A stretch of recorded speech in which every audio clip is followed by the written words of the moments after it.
KPCC അധ്യക്ഷൻ സണ്ണി ജോസഫ് മാധ്യമങ്ങളെ കാണും.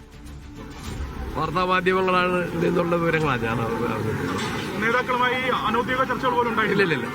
ഘടകകക്ഷികൾ നേതാക്കൾ ആരെങ്കിലും അത്തരത്തിൽ ചർച്ച നടത്തിയിട്ടുണ്ട്? അങ്ങനെ ചില വാർത്തകൾ ഞങ്ങൾക്കറിയില്ല. UDF-ന്റെ യോഗം ചേർന്നിട്ട് കുറച്ചായി. അസംബ്ലി സമ്മേളനത്തോടുകൂടിയ മറ്റ് ചർച്ചകളിലേക്കൊക്കെ കിടക്കാം.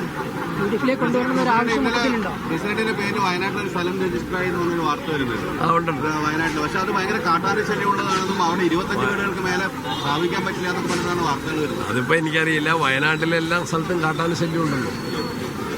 ബത്തേരി ടൗണിൽ ആന ഇറങ്ങിയതല്ലേ ഇല്ലേ? കൽപ്പറ്റയിലും മാനന്തവാടി ടൗണിൽ ആന ഇറങ്ങിയതല്ലേ? ആനയില്ലാത്ത സ്ഥലമില്ലല്ലോ വയനാട്. വയനാട് കൊന്നുള്ള സ്ഥലമാണ്. പ്രസിഡന്റ്, കേരള കോൺഗ്രസ് മാണി വിഭാഗം UDF-ന് അനിവാര്യമാണ്. UDF വിജയത്തിൽ അതൊക്കെ ആലോചിക്കാൻ നമ്മൾ UDF യോഗം ചേർന്ന് ആലോചിക്കും. അവർ താല്പര്യം അറിയിച്ചാൽ എന്തായിരിക്കും നമ്മുടെ സമീപനം? ആലോചിക്കും. ഞാൻ പറഞ്ഞില്ല, യോഗം ചേർന്ന് ആലോചിക്കും. ഇതുവരെ അത്ര ഒരു ചർച്ചകൾ നടന്നിട്ടില്ല. ഞാൻ നേരത്തെ പറഞ്ഞല്ലോ, മുന്നണിയുടെ ജനകീയ അടിത്തറ വികസിച്ചുകൊണ്ടിരിക്കുകയാണ്. തദ്ദേശ തെരഞ്ഞെടുപ്പിന് മുൻപ് ഞങ്ങളത് പറഞ്ഞു. ഇലക്ഷനിൽ ഞങ്ങൾക്ക് ശക്തമായിട്ടുള്ള പിന്തുണ നൽകി. അതിനുശേഷവും വ്യക്തികൾ ഞങ്ങളോടൊപ്പം വരുന്നു. ഇന്നലെയും അതിന്റെ അനുഭവമുണ്ട്. കൂടുതൽ ആളുകൾ വരുമെന്നാണ് ഞങ്ങൾ കരുതുന്നത്.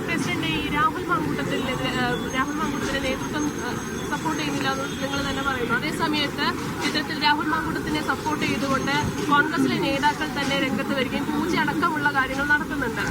Is out from the party. We have declared it earlier. അദ്ദേഹം പാർട്ടിയിൽ നിന്ന് പുറത്താണ് ഞങ്ങൾ പറഞ്ഞിട്ടുണ്ട്. ശ്രീനാദേവി കുഞ്ഞമ്മയ്ക്കെതിരെ ഒരു പരാതി KPCC അധ്യക്ഷന് ലഭിച്ചിട്ടുണ്ടോ? ഈ അതിജീവിതം മൂന്നാമത് പരാതി അതിജീവിതം അധിക്ഷേപിച്ച് രംഗത്തെത്തുന്നു. അതിലെന്താണ് KPCC നിലപാട്? ഒന്നും ഞാനും എന്റെ ശ്രദ്ധയപ്പെട്ടില്ല. ഞാൻ ഈ സമരപന്തലിലായിരുന്നല്ലോ. ഇല്ല, എന്റെ ശ്രദ്ധയപ്പെട്ടിട്ടില്ല. ഉണ്ടെങ്കിൽ പരിശോധിക്കും. പരാതി ശ്രദ്ധിച്ചില്ല. എന്റെ ശ്രദ്ധ ഞാൻ ഇന്നലെ രാത്രിയും പകലൂടെയല്ലേ